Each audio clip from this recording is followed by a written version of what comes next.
Pagdating ho dun sa mga personality na napaniwala tayo na si Marcos ay merong ginamit na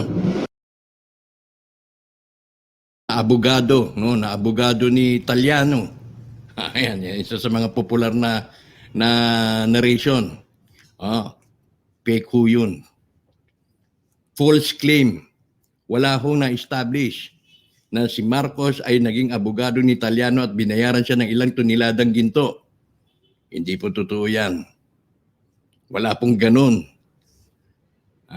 Tapos yung mga narrative ho ngayon na sinasabi na yung ginto ni Marcos ay hindi makalabas-labas, hindi matubos-tubos for how many years? At ang makakatubos lamang ay si Bongbong Marcos. Kaya kailangan nating iboto si Bongbong Marcos dahil siya lamang ang makakatubos. Makapagpapalabas ng perang yan, malaking pera na yan. Anong dating? Sino ba yung nagpo-promote niyan? Sino ba yung nagpo-promote niyan? Nagtutulak niyan? Magsalita ka. Bukas ang aking programa. Mag-usap tayo. Patunayan mong totoo. Patunayan mo na si Marcos talaga ang may hawak niya na magpasa hanggang ngayon. Na kayang ilabas ni Bongbong Marcos. Dahil kung hindi, pagdududahan kita. Pagdududahan kita na ginagamit mo lang ang istorya na yan para makuha nyo ang simpatya ng mga tao. Mapaniwala ninyo ang mga tao na kapag si Bongbong Marcos ang manalo, lalabas yung kayamanang yan. Ano ako maniniwala dun sa mga nagpo-promote na yung ganyan? Marami na hong naloko. Ilang milyon na ho ang naloko mula ho dun sa mga OFWs. Dun sa may pera. Dun sa mga pinaniwala nila na ikaw ang sole signatory, na ikaw ang anak na nawawala. Hanggang sa naloko nila. Halimbawa, ako isang balikbayan at nagmimisyon. Pero natunugan ng mga sindikato na ako'y may pera. Ipapaniwala nila sa akin, tatanim nila sa akin, ikaw ang anak, ikaw yung babae na hinahanap ni Apo noon. Ganun. Napaniwala naman yung biktima. Hindi na umuwi ng Amerika. Hinahanap na ng asawa doon sa Amerika na mayaman. Uwi na tayo, nagbabakasyon ka lang. Hindi. May mission ako, may mission. Ano mission mo?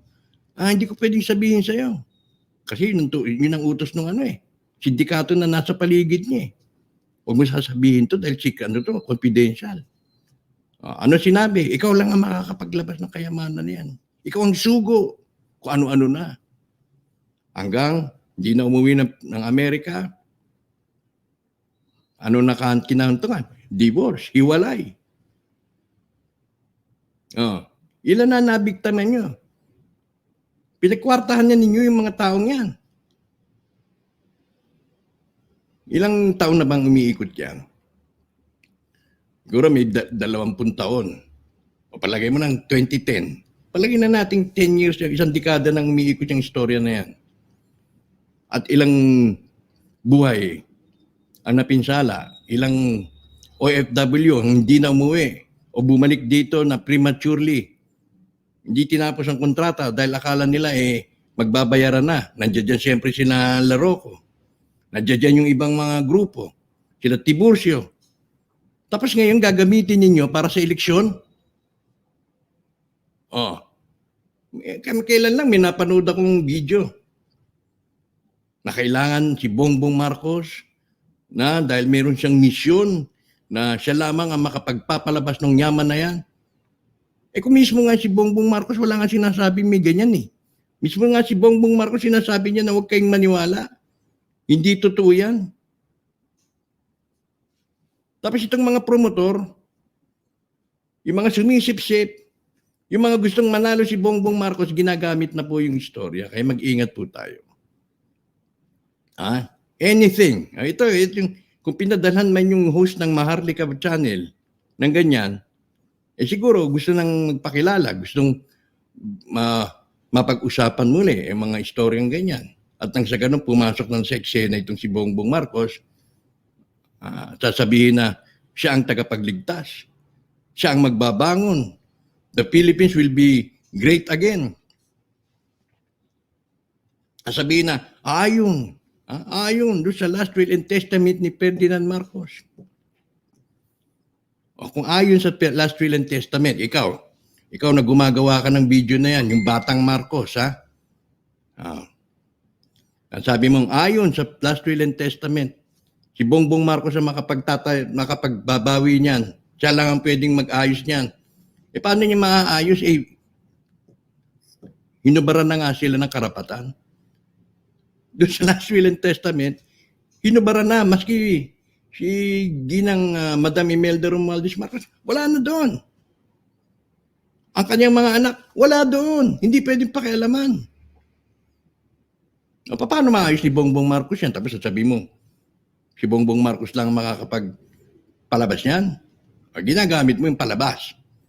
Palabas para ang simpatya ng mga tao mapunta doon. Ano kayamanan pinagsasabi mo? Kung mga PCGG nga, ilang abogado na yon, sumilip din sa kayamanan nga, wala nga nakita. At kung may, alam naman natin siguro, ako naniniwalang may kayamanan. Pero sa kanila na yon, sa pamilya na nila yon. At kung tinutuo, o kung tututuhanin man, sana kung tinutuo man ni Madam Imelda Marcos yung sinabi niya, binitawan niya sa Senado na pagkinggan niyo ako dahil ang perang ito, ang kayamanang ito ay para sa sambayan ng Pilipino. Nasaan na, Madam? Nung sinabi mo yun, 1998 pa yata, 1999. 2021 na ngayon. Meron ba sa atin ang nakaramdam na nagpa-candy ka? Na nakaramdam na may nanggaling sa foundation, Marcos Foundation, na ginawa ito at ipinaalam sa madla? Wala akong naririnig. Paano pa tayo maniniwalang merong ang pera? Kung meron man, palagay ko, sila-sila na lang yan. Kani-kanila na lang yan. Kaya yung mga nagpapasirculate dito sa internet na naman, magbantay po tayo. No?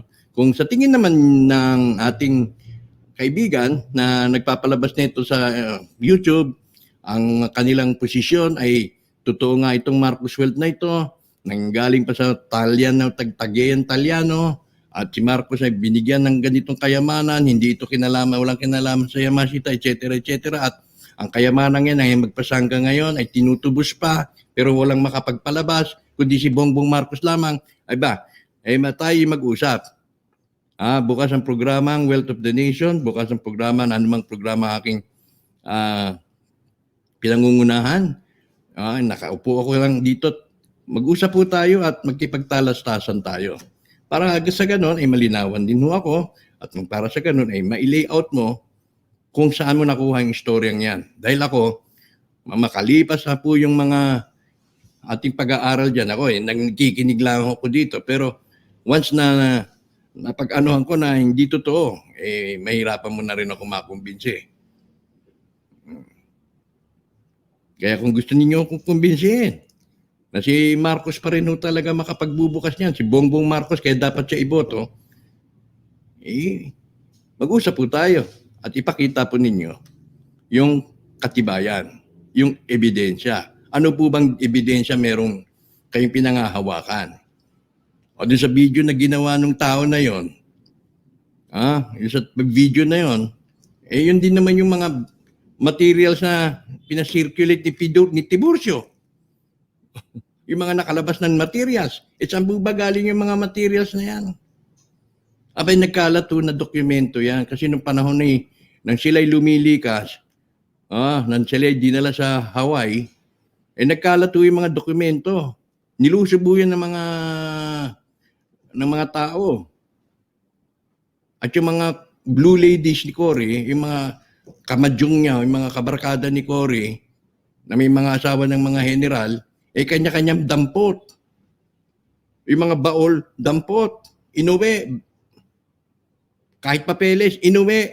Kasi nagkakala na may pera doon. Ngayon, fragmented yung dokumento. Hiwa-hiwalay. Ano ginawa ng iba? Pinag-isipan kung paano pagkakwartahan.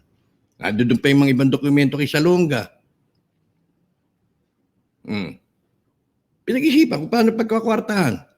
O ngayon, pag tinanong ito sa'yo, halimbawa, may dokumento ka gano'n. Pag tinanong ito ganyan, i-document, fabricated ang story. Yung hindi, yung may mga tanong ako na hindi nila masagot. May mga claimant dyan, may mga tanong ako hindi masagot. Anong sasagot nila? Ay, hinatid lang ho sa akin yan. Ganun ho kadalasan. Unknowingly ho, may nagpunta ho dito eh. Naka-Amerikana, puti, Amerikano, inabot lang sa akin at ako na raw bumahala. Mga ganon. Hindi nila may paliwanag paano napunta sa kanilang dokumento. Kaya po ang system ng mga yan, yung napunta halimbawa sa Quezon City, at yung iba na iuwi na sa palagay natin Pangasinan, at yung iba'y nasa Laguna, magkikita-kita ho yan, maghihiraman ho ng papeles. Patingin. Tapos, magpapaserox ho sila. Para mapuno, mabuo. At meron din po dyan sa Central Bank, sinasabi, na kung gusto mo ng mga dokumento, ibibilin mo. Pero walang katiyakan na makukubra mo. Talagang hindi mo makukubra. Pero kung gusto mo lang na ipagmayabang, kung gusto mong gamitin na makaswindle ka, bahala ka. Marami na pong naswindle. Nakakaawa yung mga taong umasa. Umasa na nga, binigyan nyo na nga ng false hope, pinagbayad pa ninyo. Kaya ngayon, mas malaking racket ho ito, mas malaking scam. Kapag pipapaniwala po ninyo sa amin na si Bongbong Marcos ang makapagpapalabas, dahil ang involved dito ay future ng Pilipinas. 6 na taon sa ilalim ng magiging Pangulo na kaya ibinoto ng tao dahil sa papaniwalang may biyayang darating na ilalabas niya yung kayamanan ng kanyang ama. Lahat po yung fabricated. Ni mismo yung kandidato, hindi naman niya sinabing gano'n. Kaya tayo po ay maging maingat, mapanuri. Lalo sa panahon ngayon, desperado ang mga tao at kung ano-ano pong mga kasinungalingan ang kanilang kinakalat. So tayo po ay maging mapagbantay.